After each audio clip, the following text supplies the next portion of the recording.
Hello, and welcome back to the Ask the Color Expert podcast. Today's special guest is Neil Ducoff. He is the founder of Strategies, Business Coaching for Salons and Spas, and the author of several books, two of which are on my bookshelf right now and my favorites. No Compromise Leadership was the kick in the ass that I needed when that came out. And Wake Up, I think I have. Wake Up and No Compromise Leadership. And then there's another one, Fast Forward, I believe it is. And there could be more, but Neil will tell you himself. So welcome, Neil. I'm so excited to have you here today. Well, it's great to be here. Thank you for having me on and that wonderful introduction.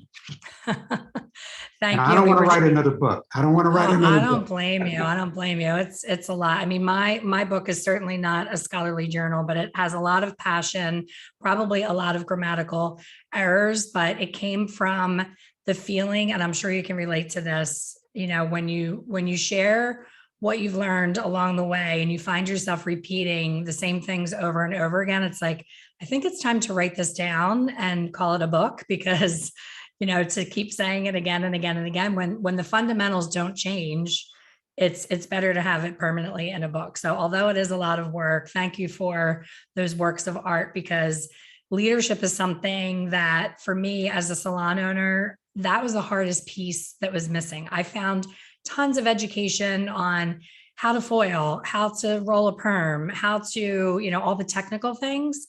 And you were introduced to me through a business workshop. And when I heard you speak and I heard all that's involved with leadership, I almost wanted to run out of the room screaming and say, what the hell did I sign up for? I am in no position to be a leader.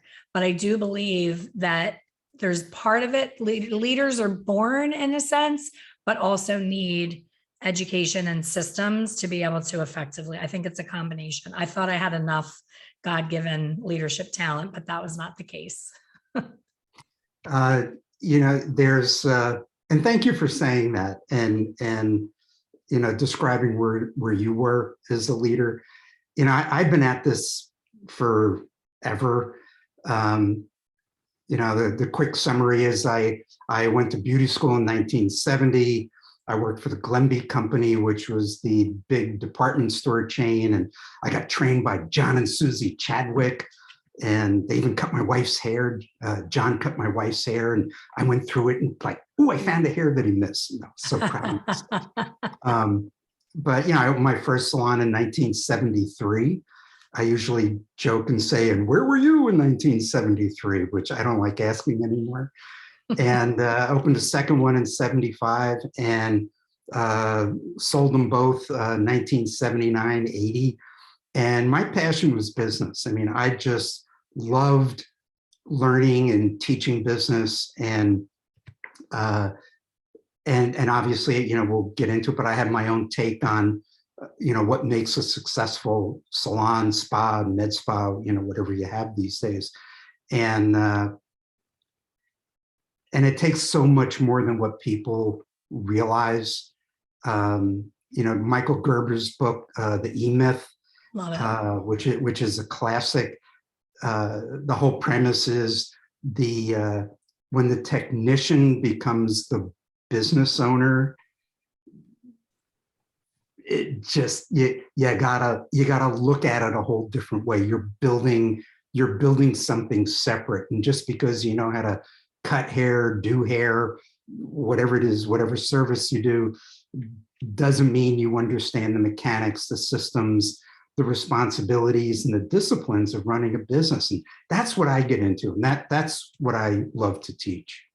I love Michael Gerber's line about having an entrepreneurial seizure, that, most technicians are the busiest, most profitable in the salon. So you have this bright idea and seizure-like moment of, I can be the boss, I can do this. And then you start doing it and you realize that the further into the leadership ownership position, the further away from the artistic craft part of what we loved in the first place. And we kind of look around and are going, how did I get here? How did this happen? And you stood on stage and I'll never forget, you said, it's all about systems, and you kept using the word systems. And I remember feeling really frustrated because I didn't know how to define this elusive system that you were talking about. It almost sounded like a secret boys club that I wasn't in on. I wasn't getting that systems is the overarching thing where you have to have a system. There is no the system, it's have a system. I had no employee handbook.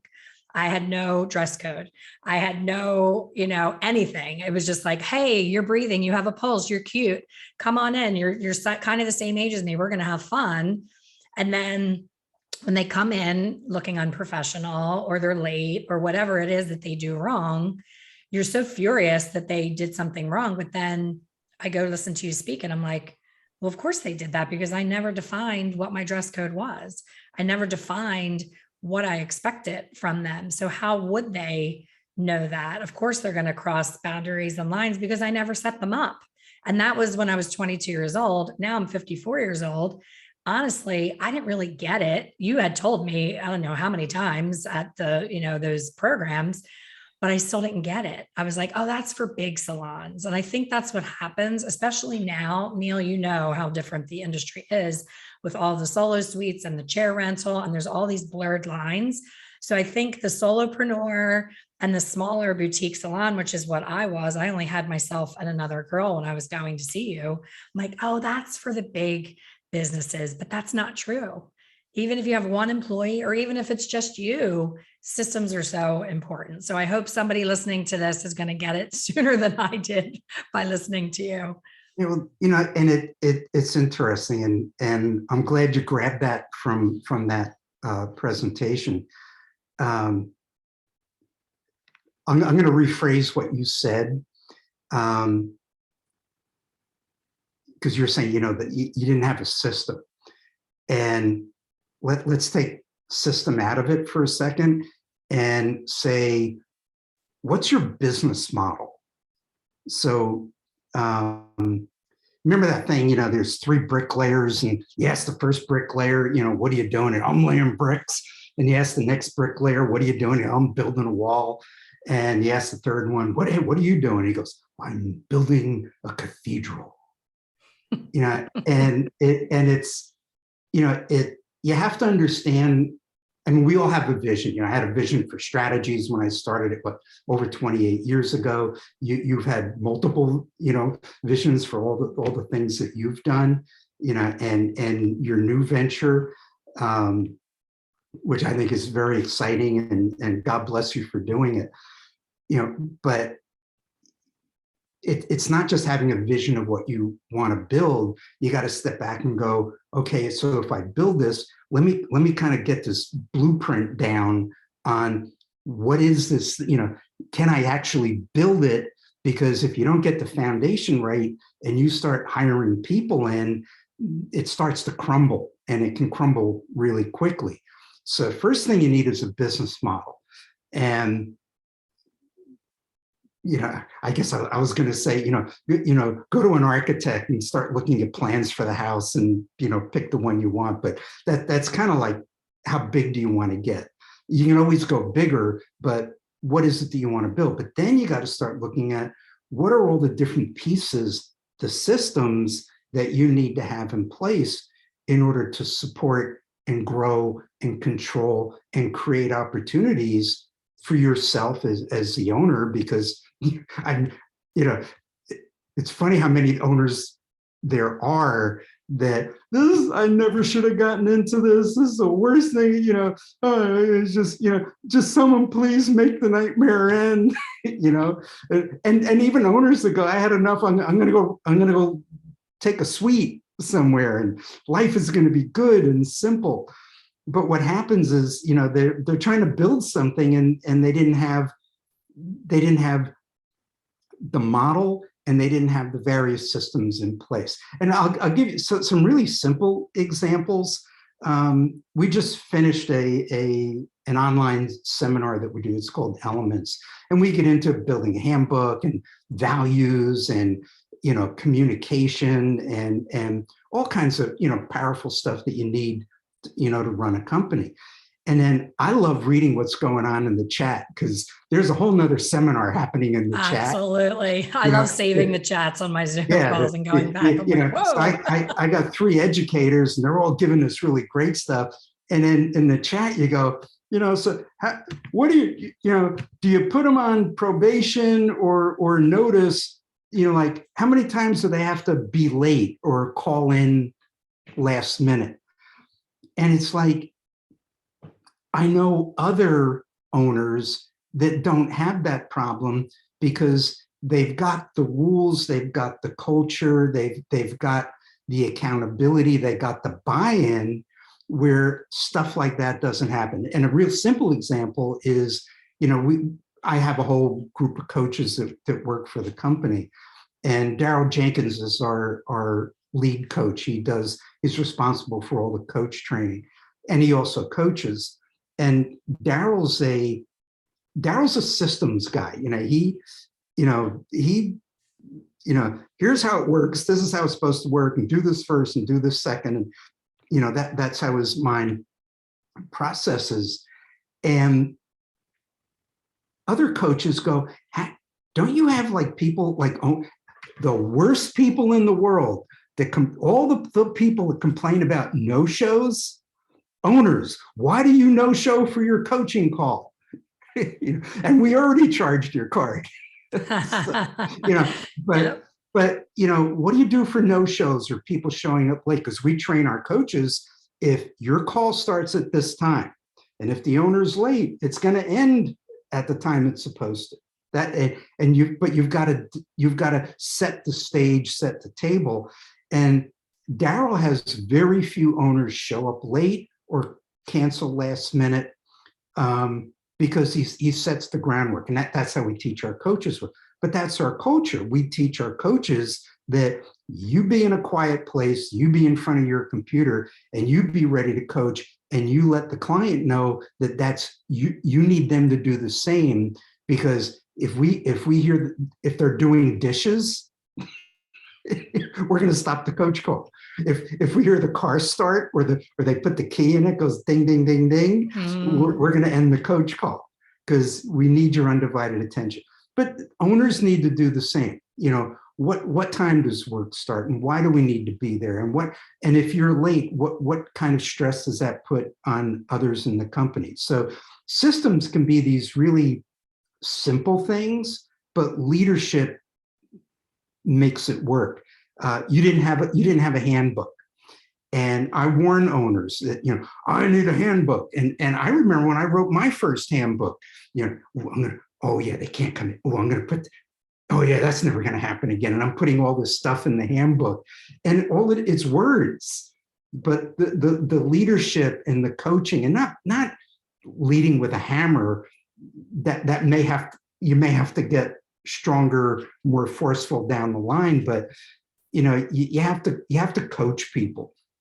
But leadership brings the rules, the culture, the systems, the accountability, here's a good one, how do you get them to sell retail?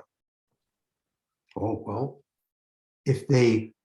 if you have a system where they're required to recommend the product before the client leaves the chair, and that recommendation goes to the client or to the front desk for checkout, along with, hey, the maintenance cycle for what we just did is this, so we need to see you on or about this date.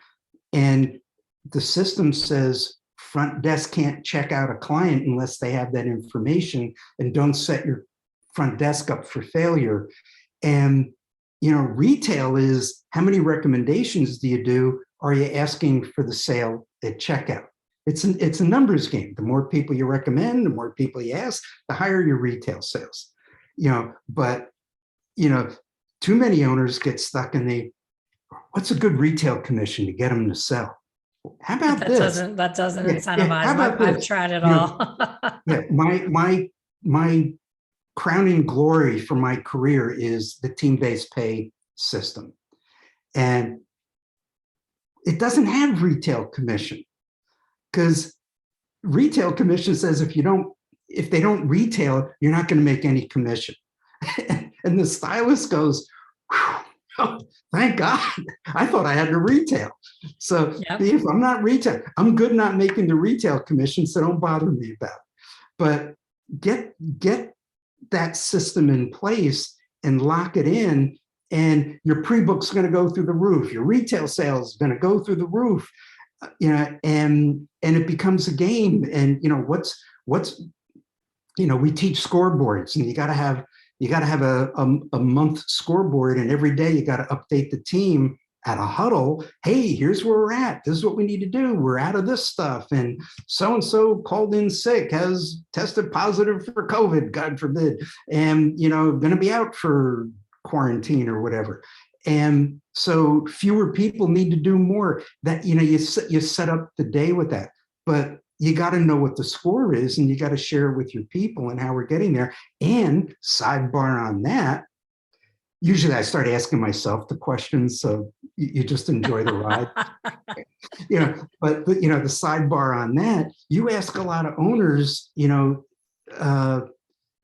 I won't do today because February is, well, yeah, do today. So, hey, where are we on February 24th? Hey, go around and ask your people, where are we in relation to the company goal for February 24th? Because we got 4 days left. We're going to make it to goal, or did we already hit goal and we're going to crush it, or do we have to step it up? And so many owners, we tell them, go around your salon, spa, whatever, and just say, hey, do you know what the goal for the company is for the month? And if they don't know, let's see. If you don't know, you're the owner. If you don't have a goal for the month and they don't have a goal, what are you shooting for? Do more. When? Yesterday. Yeah. How much? A lot more.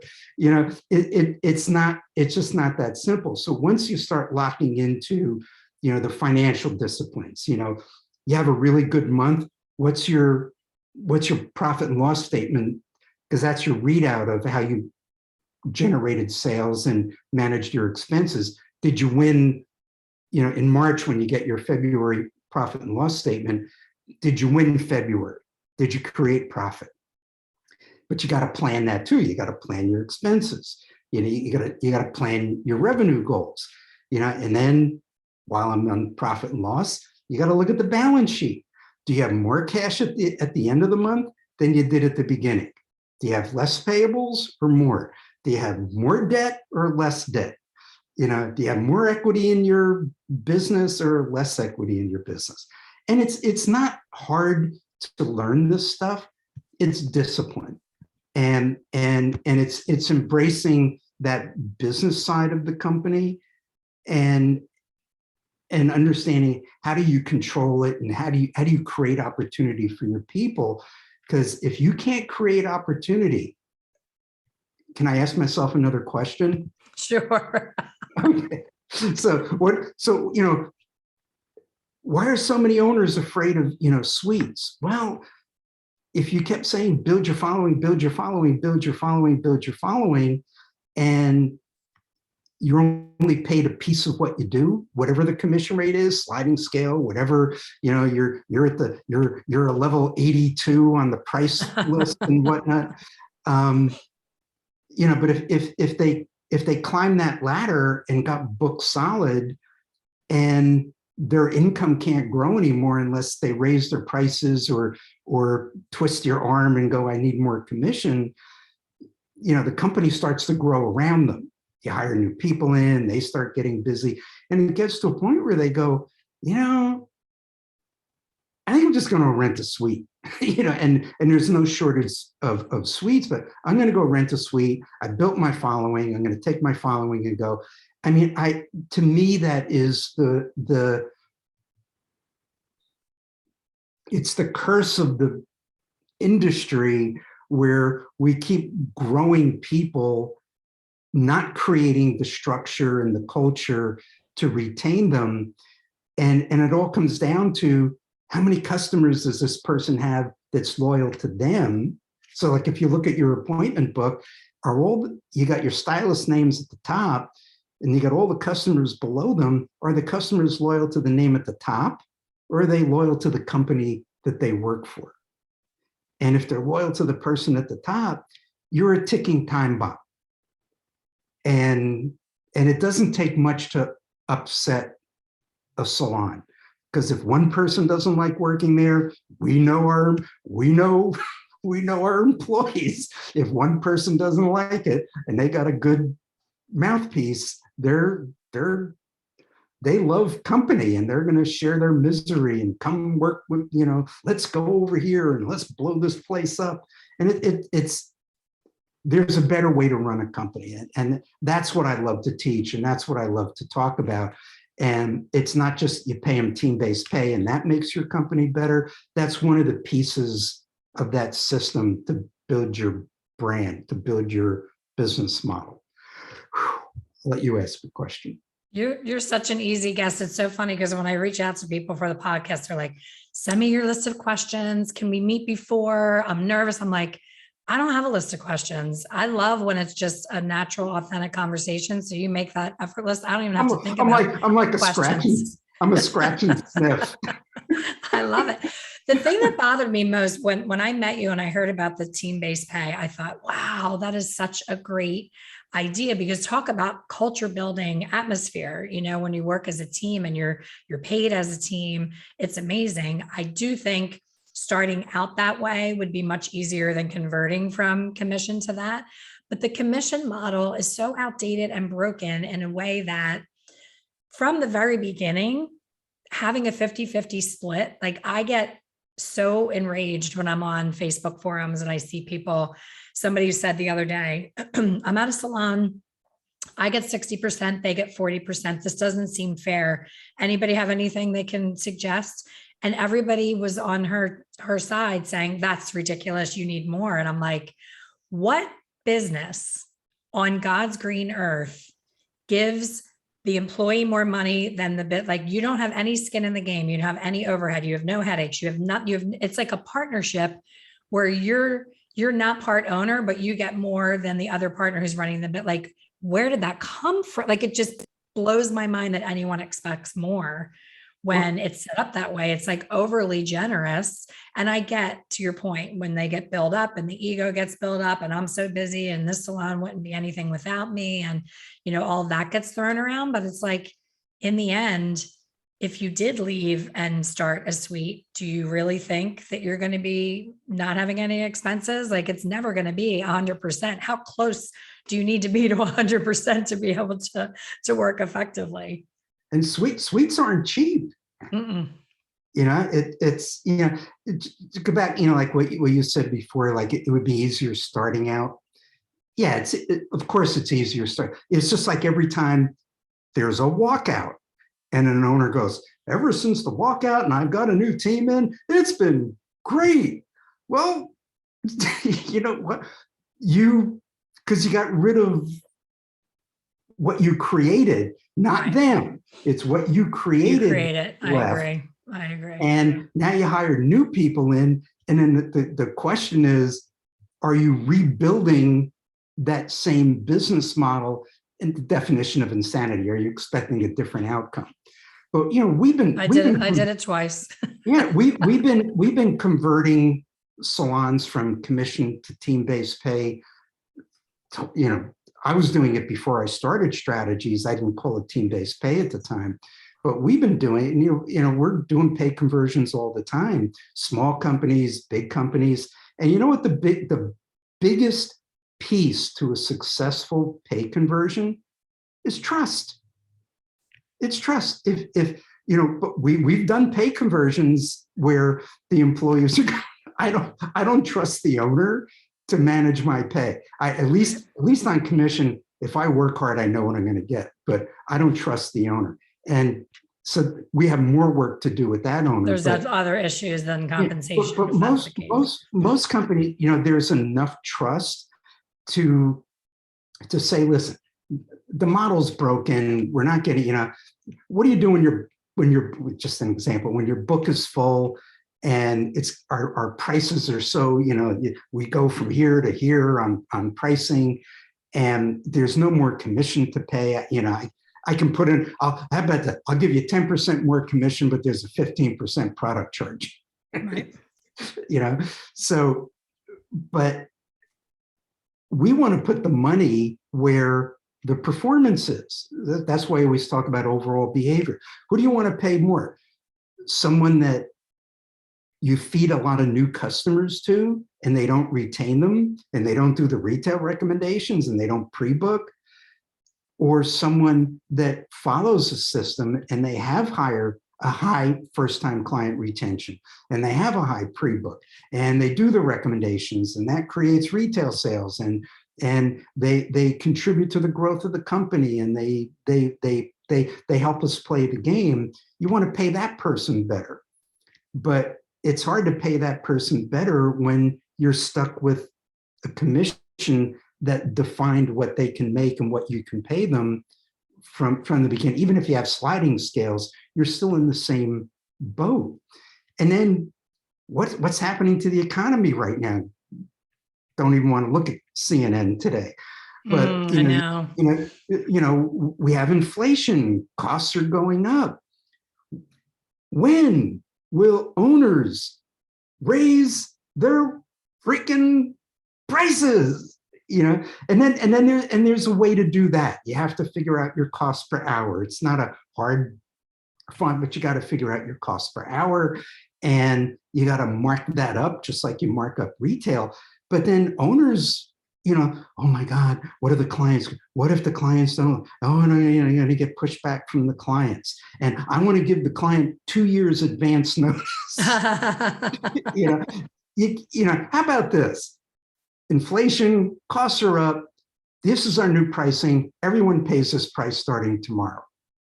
And you can't charge anyone the old price. So let's get the stress done. Let's get over it. But I was just talking to one of our clients the other day, and she put in a price increase on hair color to charge by the gram. So if you use more product, this is how much. And so that she put in a price increase on color. The newbies, price increase, no problem. The senior staff member, they fight. Oh my God. The relationship with the client, what if the client, maybe I'm not worth it, all that stuff. For God's sakes, charge what you're worth, but not only what you're worth, but what do you need to charge to cover your costs? So that's what I do. That's what I'm excited about. That's what we teach. That's what we coach. Well, we are absolutely blessed to have you on board with this new Hairstylist Ultimate Mentorship for all of those reasons. I feel like I give such matter of fact, tough love advice, and I'm not for everyone. Some people like a coach that's real timid and will tell them what they want to hear.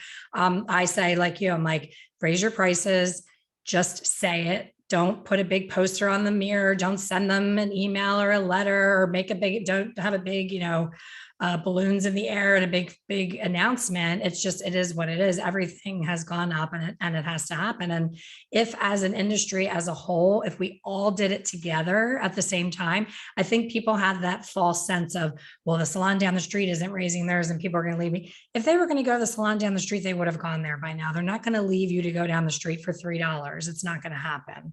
And if it does, like you said, you have bigger issues that need to. Most clients don't care. Yeah. And the ones that do, let them make a choice. But you can't stop your business. Hey, listen, go to the gas pump today. Today, the gas costs more. Right. Even though that gas was in the tank yesterday. Isn't it interesting? And I just went to the dermatologist yesterday and same thing that, she said, oh, we have to take this little thing off. It's not covered by your insurance. She said it so matter of fact. She said, it's going to be 125 plus this. She named plus. And I was like, well, I want it off my face. So I'm going to pay whatever she says. I didn't say, well, let me call you back. I'm going to go to the guy down the street and I was in her chair. So it's the same thing. But for some reason in the hair industry, there's so much fear and like lack of confidence and the mindset is so important. And that's in this mentorship, the very beginning of the mentorship, we haven't talked about hair at all. It's all mindset, because without it, nothing else fits. You know, you could talk to people till you're blue in the face about team-based pay and structure and manuals and all that stuff. But if they have a story in their head from childhood that they can't shake, nothing you say or do is going to change their mind. So the mind is always. So I heard the other day, the most difficult conversation you'll ever have is in your own head every day, because we are our own, the loop in our head sometimes of the doubt and the fears and all the things that get in the way. It's like so powerful to just shift that. Yeah, I did I like to give the little voice in my head a timeout every now and then. the drunk monkey. You got to scoot it off your shoulder. As far as leadership, one of the most powerful classes that I did was with Alejandra, Christofoli, and Bonnie. They did the stages presentation on how to be a public speaker. Sure. And I Yeah. thought I was going to learn. Did you do it?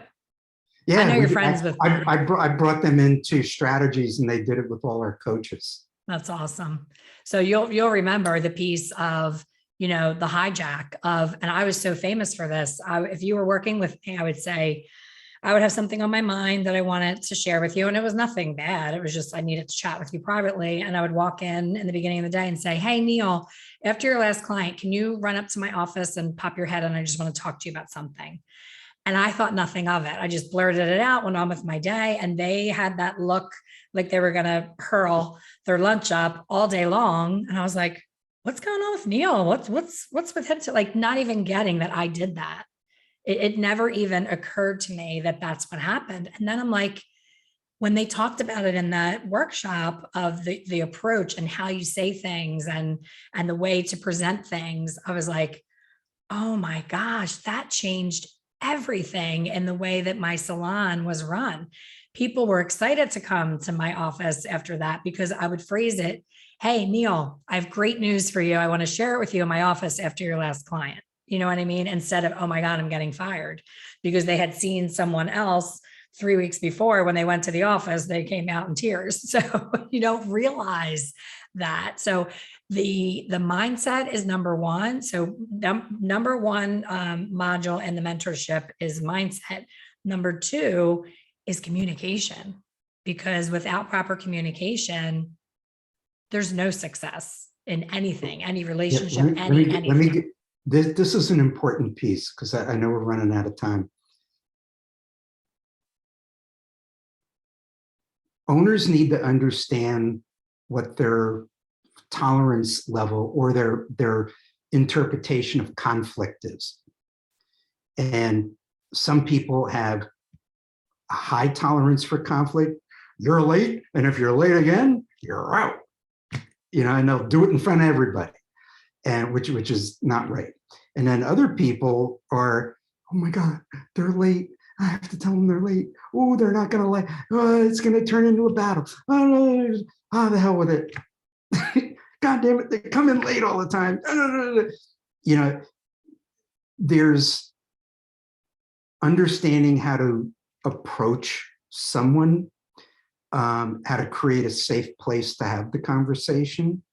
And, you know, I've always taught owners that, you know, find that right time to talk to someone.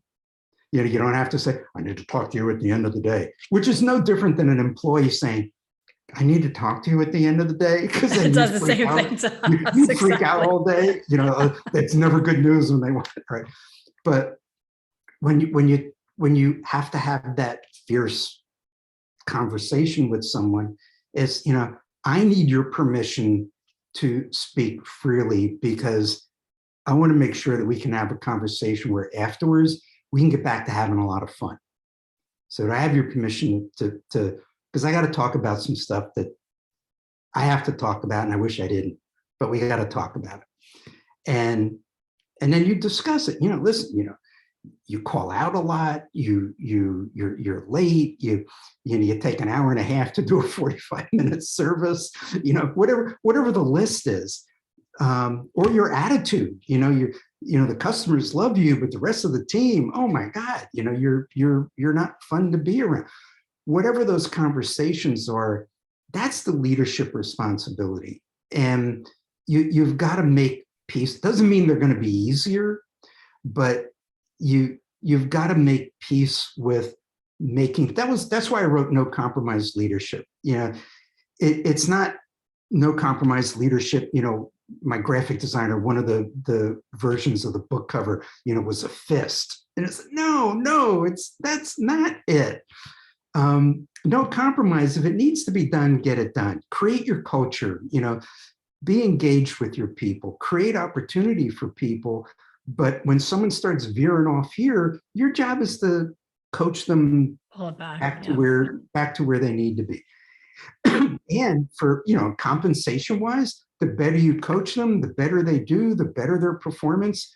Your payroll is, it's a line item, the biggest on your profit and loss statement. And, when sales go up and there's room for pay increases, maybe your top person deserves a raise, maybe some newbies deserve a raise. Without question, your front desk staff, guest services, they deserve a raise, but you can't do the raises if you don't have the financial wherewithal. But you gotta have the fierce conversations. You gotta be okay with it. Doesn't mean it gets easier, but you can't see a problem, acknowledge it as a problem, and not address it. And avoid it. There's a lot of avoidance that goes on for sure. That's great advice. Take a deep breath. You don't have to do it right now, but you can't keep looking at the problem and thinking it's going to get better, because what you could have fixed with a conversation and some coaching, you're going to need dynamite if it goes on too long. Then it becomes uncomfortable for everyone. And once it gets that bad, you should part company, because those things are hard to fix. Absolutely. Yeah. Avoidance, sometimes you think, oh, I'll talk to her another day, and then you forget, and then it snowballs. And like you said, it becomes unfixable at some point. So stopping and addressing it right away. And if you're an owner working behind the chair or in the treatment room, and that's where you are most of the time, you're not leading. You can't run your business in between customers or at night or early in the morning. You do hair, do some services, get your fix with that. But if you're depending on your two hands to earn your pay, all you did was you're renting a chair in your own salon and hoping the rest of them pay for the expenses. That's not the way to do it. It's not the way to do it. That's a perfect way to end our conversation. You could not. I was going to ask myself another question. Yeah, we could talk for another 4 hours, but we're going to save it for the mentorship, because everyone listening is going to meet you in there, and you have contributed some amazing information, and we are so blessed to have you on board. I can't wait to see. I want to see the tangible results at the end of this year of mentorship, to see how many lives that together we're going to change, because it's time for people to understand these things sooner than later, not wait for 10 years into their career to find these things out. So hats off to you for building it and doing it the way you did it, where this is for the industry, all the mentors, we're not paid, we're giving you our stuff, and it's to help people and giving people full access. That's tremendous. Thank you. Thank you. I'm so excited to have you on board, and thank you for today. So tell people how they can find you when they're interested in learning more from all of your wisdom and your books and your coaching. How can they find Neil Ducoff? Well, go to strategies.com. And when you go to strategies.com, scroll down on the homepage and you can get on our email list. I've been doing a Monday morning wake up for 14 years, 15 every month, 52 times a year. But all the hundreds of Monday morning wake ups, if you go to strategy, first sign up for the email list, and go look at the other stuff on our site, look at our seminars, education, online stuff. but then click on the blog and you can search that blog by keyword. Like if that stuff I was saying about cost per hour and how to properly price services, type in increased prices or price services or cost per hour, type in pay, type in communication, leadership, and it'll bring up all the Monday morning wake ups. And they're quick reads. They're 1,000, 1,200 words, but man, you could search a wealth of information in there. Knock yourself out. It's amazing. Thank you so much, Neil, for being here today. And I look forward to working with you in the mentorship. Me too. Take care. Thank you. Thanks everybody for listening. We'll see you on the next one.